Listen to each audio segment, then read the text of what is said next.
I would like to welcome you all to the College of Opticians of Alberta's annual update. This annual update replaces our previous annual general meetings, which we held both as an association and as a college, and we will be held in a similar format. We would like to thank you for taking the time out of your Sunday, especially on such a beautiful day, to join us for this webinar. Before we move to introductions, I would like to begin with a land acknowledgement. The College of Opticians of Alberta is located on Treaty 6 territory, the traditional and ancestral lands for diverse Indigenous peoples whose histories, languages, and cultures continue to influence our vibrant community. The COA does not and shall not discriminate on the basis of any protected grounds in its activities or operations. We are committed to providing an inclusive and welcoming environment for the public, registrants, volunteers, staff, and other stakeholders. I'm joined here today with the rest of the council. They are myself, Reagan Sarazano, interim president of the COA, Kayla Walsh, interim vice president. Kayla is also a public member and chair of the Governance and Audit Committee.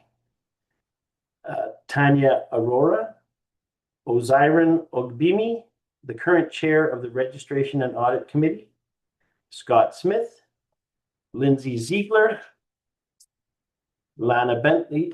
So then our public members, are Lana Bentley, Pamela Lee, Chinadu Ogbonna, Olatande Olatona,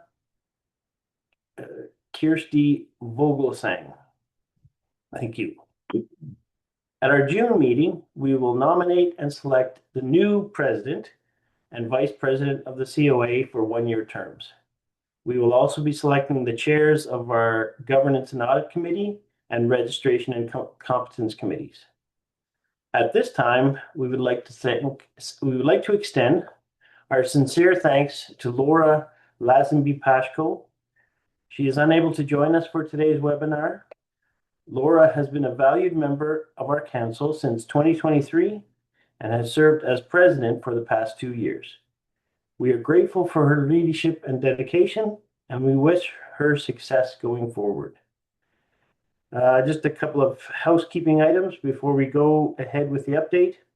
If you have a question or wish to speak, please raise your hand on the Zoom chat and indicate your name and license number. In addition, this session is recorded and can be viewed on our YouTube channel. Turn the page.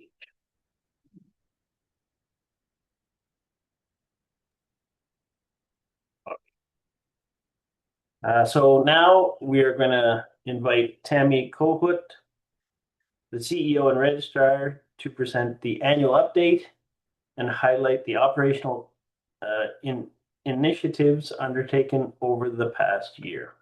Thank you, Tammy. Thank you so much, Reagan, and thank you to our council members for attending today. And of course, thank you to all of you, our registered members who took the time out of their day to listen to us present our report.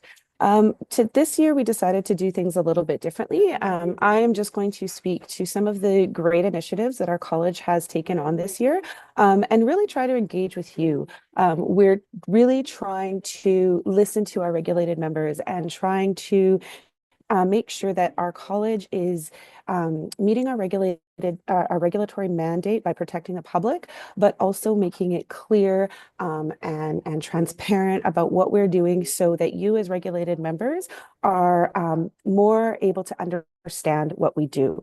So one of the first things we've undertaken this last year, and many of you were part of it, so thank you very much, we completed our standards of practice review. So the current standards of practice are still in place, but we've done a complete overhaul of the standards. We had working groups with several people attended and put in their feedback.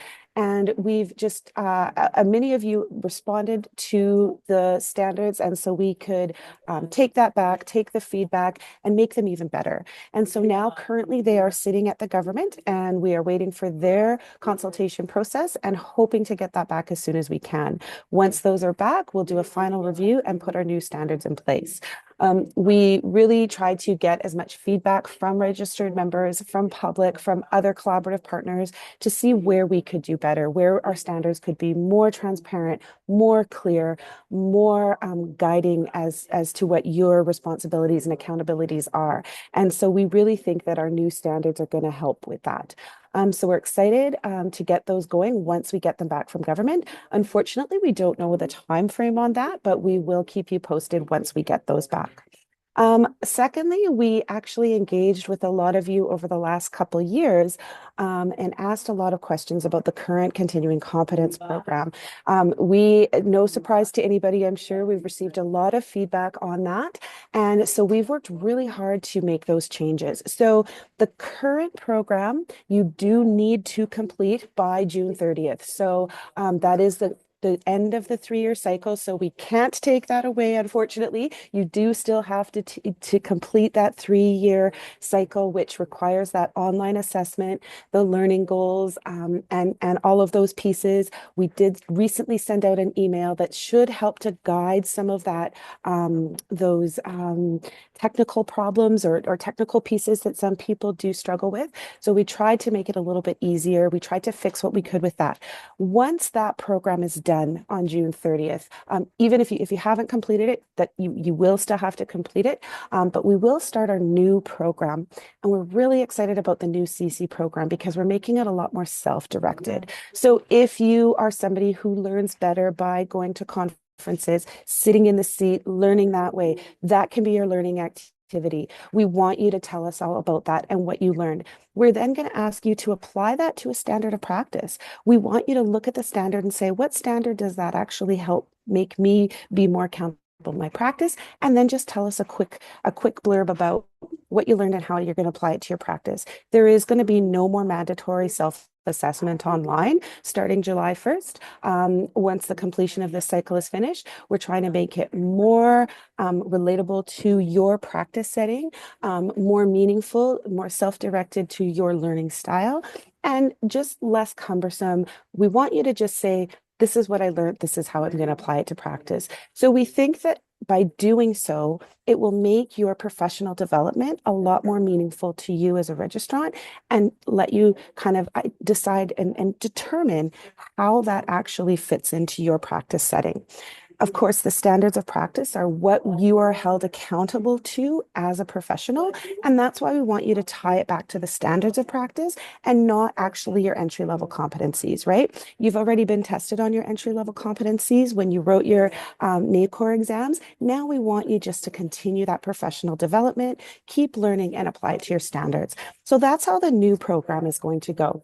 So once you complete the program, the current program, that 3-year cycle for June, you're actually good until you have to renew in 2027. So you actually get almost like a bit of a buy for better lack of a better word. And so you'll have a little bit of time to get yourself processed into the new CC program, although I do think it'll be much easier. So you'll have some time. We're going to do some video seminars and video walk through the technical part of it to help gain those resources to really help you, support you with your learning for the CCP. So that's probably one of the things that I think we're most excited to present to you as regulated members, because again, that brings it back to your standards. It brings it back to the level of the profession you're in to really indicate that professional development, not just taking you back to your entry-level competencies. So we're super excited about that. We also started something else called a regulation and action series. And this is what we're doing is we're just really trying to let you as registered members, public, other collaborative partners know what regulation is. What do we do? Why do we do it? how do we do it? And so we've started a regulation and action series. And these are just two little 2 to 5 minute videos that we have online that just sort of explains what it is we do, why we do it, and how we do it. So our first one is online. It's up. You should be able to find it under the latest news section on our website. We're also going to be putting our second one up that talks about what regulation is and then what regulation isn't, which is really going to be more helpful maybe for members of the public, but they are one of our partners in all of this. And then we're then going to go into how the standards apply, how the conduct process works. So really what regulation does and how you can be, if you're a part of that, what that means to you. So we're excited about that. Um, our webinar series that we do right now, we're actually going to change the format of this a little bit. So this will probably be the last one we run like this. We are then going to start doing more shorter videos that you can watch at your own leisure. And we might invite council members to come and talk about, some of the things they do for regulation. We might talk about conduct and how that process works. So again, really applying that regulatory piece. How do the standards of practice apply to your practice? How can you use them? We're really trying to make that more clear. So that's something else we're starting, and that's going to be starting over the next year. So these annual webinars won't be the way they are now. Um, and I think last but not least, we are just really trying to connect. So when we ask you to do a survey and we ask for your feedback, we're going to start responding to some of the comments and the questions we get. We so appreciate the time that you take to give us that feedback, to tell us what's missing, to tell us what, frustrates you, to ask us those questions. And then it just seems to go in a black hole. So we're just saying, no, let's actually answer those questions, because if one person has that question, there's a really good chance somebody else does. So on our last newsletter, you'll see that we had you asked us these questions. Here's our reply to that. So we're going to start to engage it a little bit more like that. So please, when we send out a survey response, just know that we're going to try to really respond to some of those comments and those questions. So go ahead and ask us those tough questions and we'll try to give you those answers. And I think that's kind of where we're at right now. We've got a lot of initiatives going forward, but we want to get a little bit further ahead of the game before we get into that. So I just thought, if it's okay with you, Reagan, I'll open up the floor to any questions you might have. Just so you're aware, though, if there's any specific questions, we're not going to answer that. We'll invite you, about your situation necessarily. It would be better for confidentiality purposes and just for time that we maybe have that conversation with you one-to-one. So we might invite you to contact a staff at the college directly, and we can get into that with you. But if anybody has any general questions, that's what we're here for. We're happy to answer and just really be, we're here for you.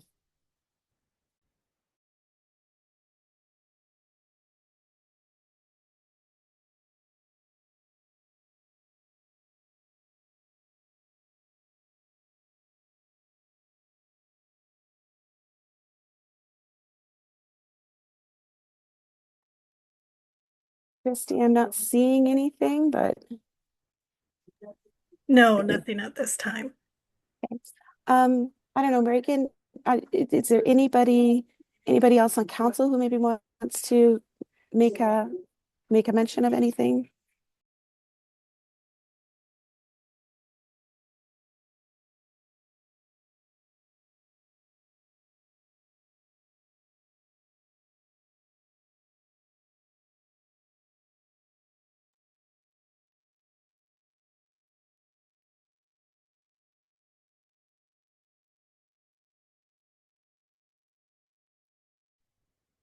One other thing I will mention is sorry, and I can't believe I forgot about this. One of our big initiatives, we actually are changing the look of our website. And so we're going to be getting that going middle of May to June. So in the next month or so, our new website should be up and running. And so we think it's a little bit easier to navigate. We think it's got the more pertinent information up there. So expect to see that new launch of the new website very, very soon, within the next month or so. So we are excited to launch that.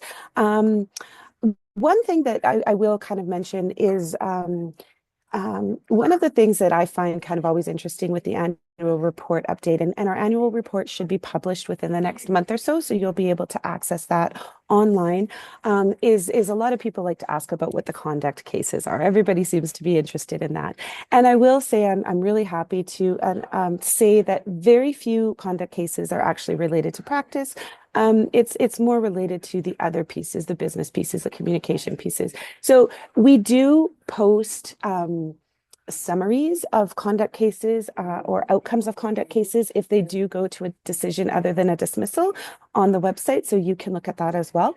One other thing that our communications person has put together for us is a conduct algorithm that just sort of shows you the process. So if you ever are involved in a conduct case, whether as a complainant or whether as an investigated member, there's sort of an algorithm that shows you the process to which we're there. And our conduct staff is really incredible at supporting both sides. We aim to do our best at being non-biased. We're just there to collect evidence, and then we'll make a decision based on that evidence, but we try to be as supportive as we can. We know that it's a stressful situation for all parties involved, whether you're an investigated member, a complainant, even a witness.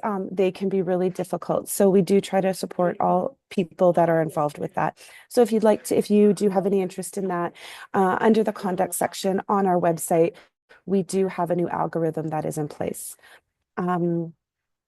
Yeah, I think that's about it. One other initiative that we're doing is we're really trying to engage with the other O's, so not just opticians, but optometrists and ophthalmologists, and trying to put maybe some communication together that just sort of supports how the three O's should work together in practice. And so we're putting some documentation and some documents out there to support that as well. So you should be seeing those within the next little bit. Again, I invite anybody who has any questions to go ahead and let us know.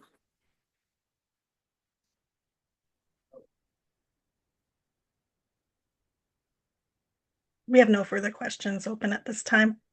Okay, Reagan, I'll turn it back over to you then. All right, well, that concludes our annual update. Thank everybody for attending and hope that we can get the continued engagement, and we always invite comments and emails about our profession. And we wish everybody a wonderful day. The weather certainly is nice. So everyone hopefully will have a nice day. Thanks again for attending.